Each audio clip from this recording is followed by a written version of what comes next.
Set exam എഴുതിയ എല്ലാവരും വളരെ ആകാംക്ഷയോടെ കാത്തിരിക്കുന്നതാണ് സെറ്റിന്റെ റിസൾട്ട് എന്നായിരിക്കും. സെറ്റ് എക്സാം കഴിഞ്ഞു, ടെന്റേറ്റീവ് ആൻസർ കീ വന്നു, കുറെ ക്വസ്റ്റ്യൻസ് ചാലഞ്ച് ചെയ്യാൻ കൊടുത്തിട്ടുണ്ട് അല്ലെ? അപ്പം നിങ്ങൾ എത്ര ക്വസ്റ്റ്യൻ ചാലഞ്ച് ചെയ്തു, അതിന്റെയൊക്കെ ഫൈനൽ റിസൾട്ട് എന്തായിരിക്കും, അതിനെ ബേസ് ചെയ്ത് നിങ്ങളുടെ സെറ്റ് റിസൾട്ട് എന്തായിരിക്കും എന്നൊക്കെ കാത്തിരിക്കുന്നവരായിരിക്കും നിങ്ങൾ. കുറിച്ചാണ് നമ്മൾ ഇന്ന് ഡിസ്കസ് ചെയ്യാൻ പോകുന്നത്. Welcome to my channel learn with Priyanka.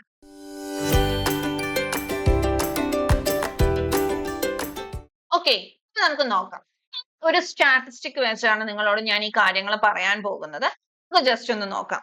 2020 Covid വന്നത് കൊണ്ട് തന്നെ അന്ന് സെറ്റ് എക്സാം കാര്യമായിട്ട് അങ്ങോട്ട് നടന്നില്ലായിരുന്നു. അതായത് 2 എക്സാം ആയിട്ടൊന്നും നടന്നില്ല. അതിന്റെ കണ്ടിന്യൂഷൻ എന്നാണ് 2021 ഒരു സെറ്റ് എക്സാം ആണ് നടന്നത്.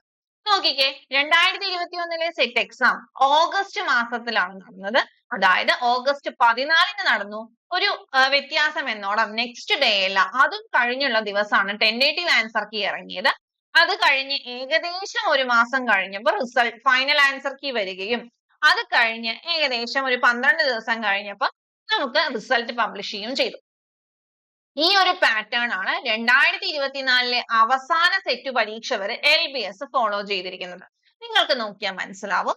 ജാൻ 2022 9 ജാനുവരിയിൽ നടന്നതെങ്കിൽ 10 തീയതി ടെന്റേറ്റീവ് ആൻസർ കീ വരുന്നു.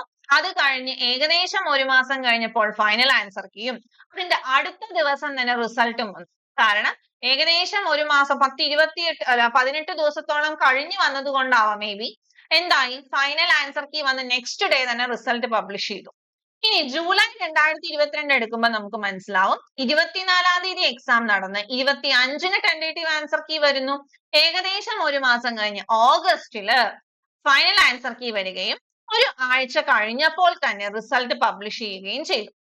ഇനി ജാനുവരി 2023 22 തീയതി എക്സാം നടക്കുകയും 23 ടെന്റേറ്റീവ് ആൻസർ കീ വരികയും ഏകദേശം ഒരു മാസം കഴിഞ്ഞ് ഫെബ്രുവരിയിൽ ഫൈനൽ ആൻസർ കീയും 3-4 ദിവസം കഴിഞ്ഞ് റിസൾട്ട് പബ്ലിഷ് ചെയ്യുകയും ചെയ്തു അല്ലെ. 3-4 ദിവസം അല്ല, 2 ദിവസം കഴിയുമ്പോഴേക്കും റിസൾട്ട് പബ്ലിഷ് ചെയ്തു. ഇനി ജൂലൈ 2023 23 തീയതി എക്സാം നടക്കുകയും 24 നമുക്ക് ടെന്റേറ്റീവ് ആൻസർ കീ പബ്ലിഷ് ചെയ്തു. അത് കഴിഞ്ഞ് ഏകദേശം ആവറേജ് ഒരു മന്ത് കഴിഞ്ഞപ്പോൾ ഓഗസ്റ്റിൽ ഫൈനൽ ആൻസർ കീ വരികയും 3 ദിവസം കഴിഞ്ഞപ്പോൾ റിസൾട്ട് പബ്ലിഷ് ചെയ്യുകയും ചെയ്തു. അതുപോലെ ജാനുവരിയിൽ എടുത്തു നോക്കിയാൽ 2024 ജാനുവരി 21 എക്സാം നടന്നത്.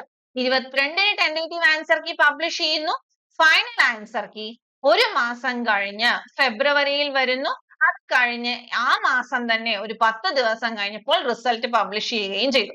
ജൂലൈ 2024 28 തീയതി എക്സാം നടക്കുന്നു. 29 ടെന്റേറ്റീവ് ആൻസർ കീ വരുന്നു. അത് കഴിഞ്ഞ് ഒരു മാസം കഴിഞ്ഞ് ഫൈനൽ ആൻസർ കീയും 3 ദിവസം കഴിഞ്ഞ് റിസൾട്ടും പബ്ലിഷ് ചെയ്യും. ഇനി ജാനുവരി 2025 എല്ലാ തവണത്തേക്കാളും മാറി ഫെബ്രുവരിയിലായിരുന്നു എക്സാം നടന്നത്. 2 തീയതി എക്സാം നടക്കുന്നു. 3 തീയതി ടെന്റേറ്റീവ് ആൻസർ കീ ഇറക്കുന്നു. ഫൈനൽ ആൻസർ കീ തീർച്ചയായും ഒരു മാസത്തിനുള്ളിൽ ഇറക്കണം. അത് ഒന്നുകിൽ ഫെബ്രുവരി ലാസ്റ്റ് ആയിട്ട്, എന്താണ് February last or March first week ആയിട്ട് എന്തായാലും പബ്ലിഷ് ചെയ്യണം.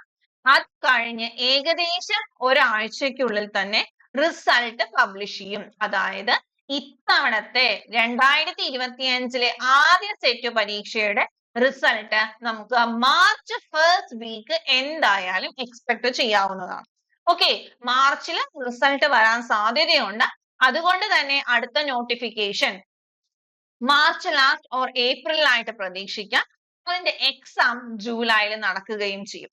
സോ ഇനി നമ്മുടെ മുന്നിലുള്ളത് എന്താണ്, അതായത് ഇത്തവണ എക്സാം എഴുതി ടെന്റേറ്റീവ് ആൻസർ കീയും ചാലഞ്ച് ചെയ്തതും ഒക്കെ ആയിട്ടുള്ള ബന്ധപ്പെട്ട് കുറെ കൺഫ്യൂഷൻ ഒക്കെ മാറി ഇപ്പോൾ നിങ്ങൾ ക്വാളിഫയിങ് മാർക്കിൽ കൂടുതൽ വാങ്ങി നിൽക്കുന്നവരാണെങ്കിൽ തീർച്ചയായും നിങ്ങളുടെ സബ്ജക്ട് അനുസരിച്ച് നിങ്ങൾക്ക് HSST പ്രിപ്പയർ ചെയ്യാം, അല്ലെങ്കിൽ HSA പരീക്ഷയ്ക്ക് പ്രിപ്പയർ ചെയ്തു തുടങ്ങാം. അല്ല, എക്സാം ജസ്റ്റ് പോയി എഴുതി ഞാൻ ഇതുവരെ സെറ്റിന് പ്രിപ്പയർ ചെയ്തിട്ടില്ല എന്നുള്ള വ്യക്തികളാണെങ്കിൽ നിങ്ങൾ കോൺസെൻട്രേറ്റ് ചെയ്യേണ്ടത് ജൂലൈയിൽ നടക്കാൻ പോകുന്ന സെറ്റ് പരീക്ഷയ്ക്കാണ്. അതിനായിട്ട് നിങ്ങൾക്ക് ഇപ്പോൾ തന്നെ പ്രിപ്പയർ ചെയ്യാം. എവിടെ നിന്ന് തുടങ്ങണമെന്ന് അറിയാത്തവരാണ് നിങ്ങളെങ്കിൽ നിങ്ങൾ ചെയ്യേണ്ടത് LBSന്റെ സൈറ്റിൽ നിന്ന് ജൂലൈ 2024 ജാനുവരി 2024 ക്വസ്റ്റ്യൻ പേപ്പർ എടുത്ത് അതൊന്ന് കൃത്യമായി വായിച്ചു നോക്കുക. എന്നിട്ട് അതിൽ എത്ര ചോദ്യങ്ങൾ നിങ്ങൾക്ക് പരിചയമുള്ളതാണ് അറിയണമെന്ന് ഒരു നിർബന്ധവുമില്ല. നിങ്ങൾ എവിടെയെങ്കിലും കേട്ടതായി ഓർക്കുന്നുണ്ടോ, നിങ്ങൾക്ക് അറിയാമോ എന്ന് മാത്രം പരിശോധിക്കുക. അതിനുശേഷം ജാനുവരി 2025 ക്വസ്റ്റ്യൻ പേപ്പർ കളക്ട് ചെയ്ത് വെക്കുക. ഇത്രയും ആയാൽ നിങ്ങൾക്ക് 2025 അടുത്ത പരീക്ഷയ്ക്കായി തയ്യാറെടുക്കാം. സോ ഇതുപോലത്തെ ഇൻഫോർമേറ്റീവ് വീഡിയോ ആയിട്ട് നമ്മൾ വീണ്ടും വരുന്നതായിരിക്കും. നിങ്ങൾക്ക് ജനറൽ പേപ്പറിന് ഉപകാരപ്രദമാവുന്ന വീഡിയോസ് തീർച്ചയായും ഈ ചാനലിൽ അപ്ലോഡ് ചെയ്യുന്നതായിരിക്കും. അതുപോലെ സെറ്റ് മാത്സ് ആസ്പിറൻസിനായിട്ടും ക്ലാസ്സുകൾ ഇവിടെ പ്രൊവൈഡ് ചെയ്യുന്നുണ്ട്.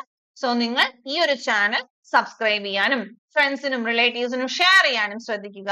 നിങ്ങളുടെ സപ്പോർട്ട് ഉണ്ടെങ്കിൽ മാത്രമാണ് എനിക്ക് കൂടുതൽ വീഡിയോസ് ചെയ്യാൻ സാധിക്കുക. സോ നമുക്ക് മറ്റൊരു വീഡിയോയിൽ കാണാം. All the very best and thank you.